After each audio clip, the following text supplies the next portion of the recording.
Magandang umaga, tanghali, hapon, gabi. Sa zodiac sign na Sagittarius, Lola Baby nagpapakilala. Yan. Isa lang po like, subscribes, and share. Bibigyan ko kayo ng general reading para sa buong buwan ng March. Okay? So, gagamit ako ng 10 cards. Maglalabas po ako ng 10 cards. Okay? So, ito ang tinatawag your present energy. Yan, okay? So, okay. Okay. Mayroong message, sorry. So, let's see. Your challenge. The challenge, okay? Para sa inyo.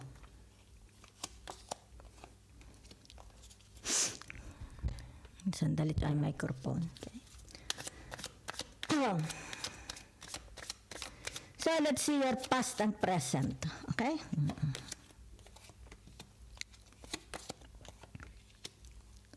Yan. Okay? And your future.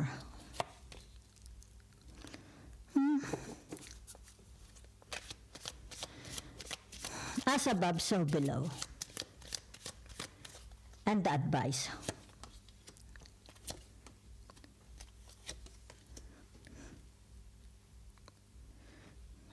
Okay.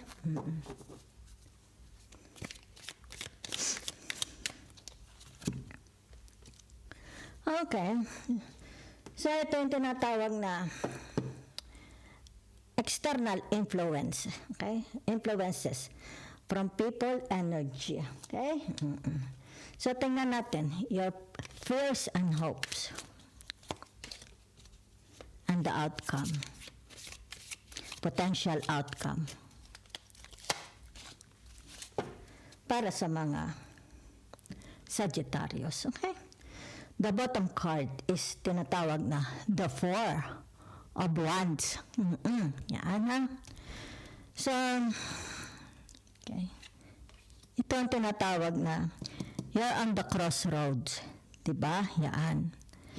So, ibig sabihin nito, hindi pa nyo alam, diba? Sa ngayon, ano ang pipiliin mo? Saan ka pupunta? Saan ang iyong tinatawag next destination? Maring pinaplano pa ninyo ito. Dinodrawing pa ninyo ito. Diba? So, ito siya ha. Ano ang iyong next move? Saan? Saan ka pupunta? Anong gagawin mo? Diba? Aalis ka na ba? Iiwan mo ba itong home mo, itong office mo, itong job mo? Diba? Yan. Kasi narito ang your bottom card. Diba? Yan. Okay? So, it's about, sabihin natin, gusto mong baguhin ang iyong kapalaran, ang iyong destiny. Okay? So, narito ang tinatawag challenge. Diba? Yan. So, ano ito? Diba? There's something to do about relationship. Diba? There's something to do about announcement. Maybe may gusto kayong i-announce. Diba? Yan. Maybe iniisip pa ninyo kung kailan ninyo ito i-announce. Okay? That's the challenge. Kung baga dito maaring sabihin na nating sooner, diba? Yan. Meron kayong gustong ipaalam. Yan ha. So in the past, nakikita dito, diba? It's like you're on top of the game. Diba? It's like tinatawag na walang makauna sa inyo. Okay? Kasi naririto ka. Diba? Yan o. Yung puting-puting yun. Diba? Kumbaga dito. Yan ha.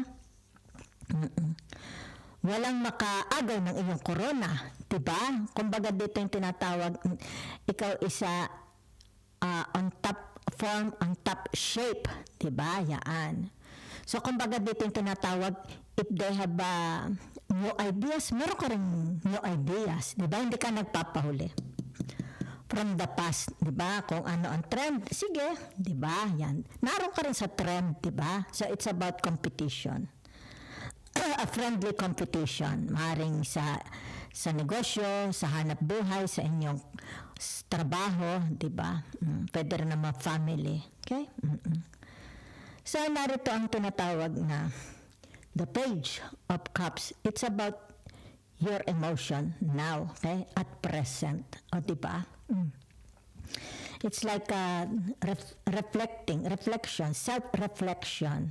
Okay? Yan. Ano ang gusto mo? Yan ha? Saan ka liligaya? Ano itong gusto mong pagbabagong gusto mong mangyari sa buhay mo? Diba? Yan. So, naririto yung tinatawag future. Yan ha? So, ito yung future nyo. Okay? Yan. It's kung ano ito ngayon, 'di ba? Ito yung tinatawag for your future, 'di ba? Yan. Kung ano itong kinakaharap mo ngayon, ito yung tinatawag preparation mo for your future, 'di ba? Para hindi ka magdusa in the future, 'di ba? Yan. Yun ang nakikita ko. Para hindi mo pagsisihan, okay? Sa iyong future, kung anong gagawin mo ngayon. Okay? So, tingnan natin tinatawag you. Okay? Ikaw. Okay? As above, so below. Yan, ha? Ano itong very, very, it's like, hindi pa nyo alam na pwedeng mangyari sa inyo. Diba? Yan, mga sabihin natin unexpected. Okay? So, ito, it's like meron ditong tinatawag na maybe a doors opening, opportunity of family members, di ba? Maaring kasalan, engagement, di ba? Yan, bagong pag-ibig, di ba? Baka may apo, di ba? Baka bagong bahay, bagong negosyo, di ba? Health ng family, something like that. Visitation, di ba? Maaari ito yung tinatawag na kasi narinig, di ba? Yung tinatawag na two of wands.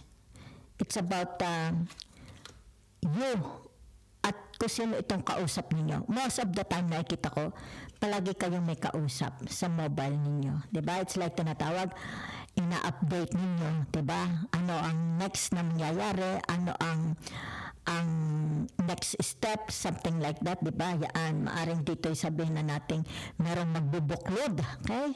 Magsasama-samang family. There is a celebration, a big event. Okay? So,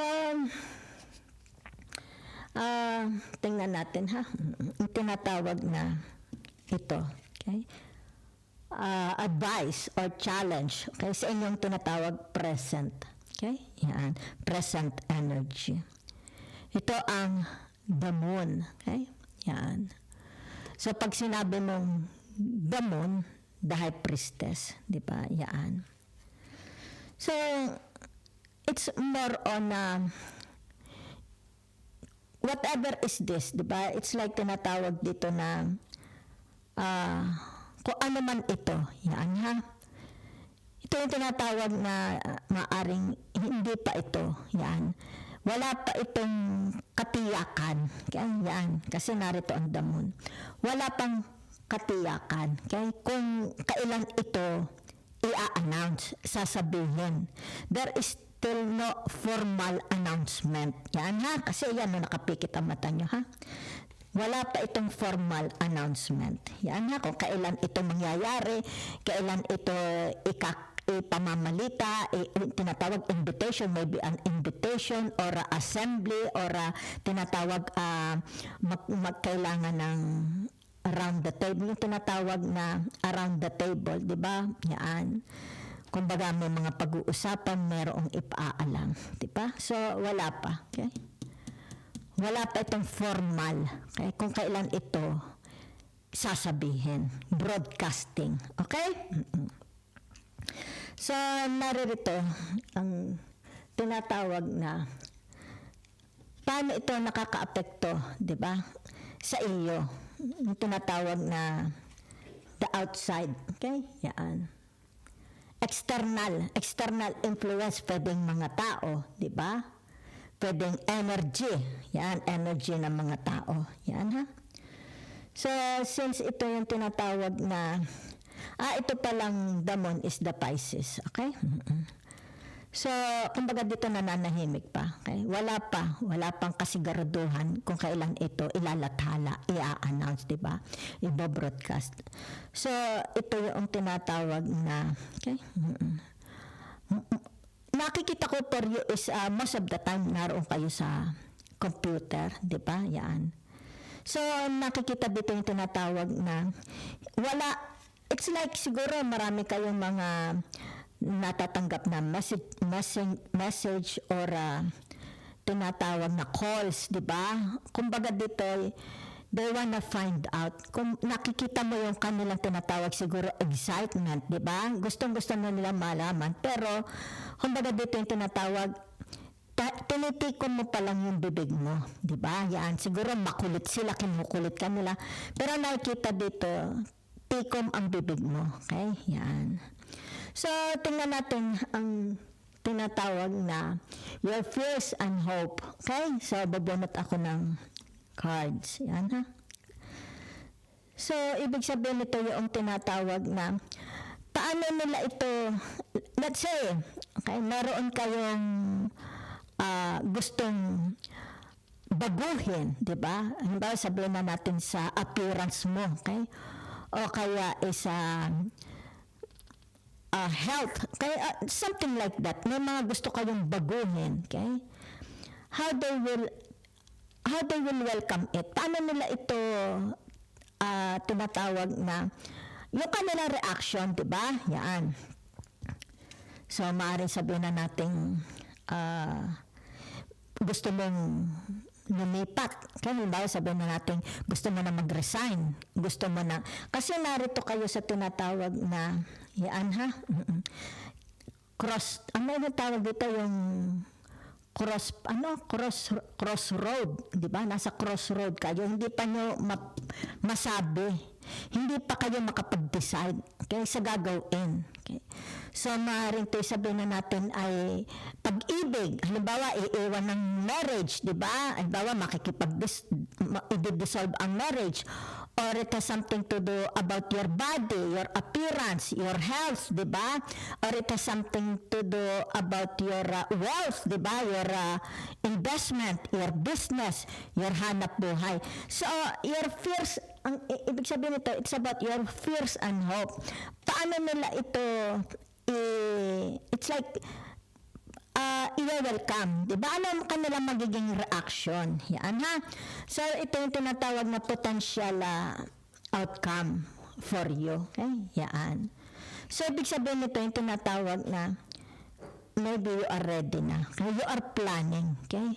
Yan. You are planning. So, ibig sabihin nito yung tinatawag pinag-aaralan. Okay? It's like sabihin natin na maybe you want to go abroad, okay? Or you want to go back to school, di ba? Or mag-iiba ka ng tinatawag na linya ng career, di ba? Yung tinatawag na path, okay? Yan, maybe you have a calling. Maaring mayroong calling sa iyo na from the past hindi mo ito nagawa, ngayon gagawin mo na, okay? So, ito yung tinatawag the outcome. Yan, ha? So, it's more about, ang nakikita ko dito, maybe you are talking to an advisor, di ba? You are talking to someone with authority, with knowledge, di ba? Yan. Para makapag-decide kayo. Kasi nakikita dito, para hindi nyo ito pagsisihan in the future. Di ba? Yan. Kaya nakikita dito yung tinatawag alinlangan. Okay?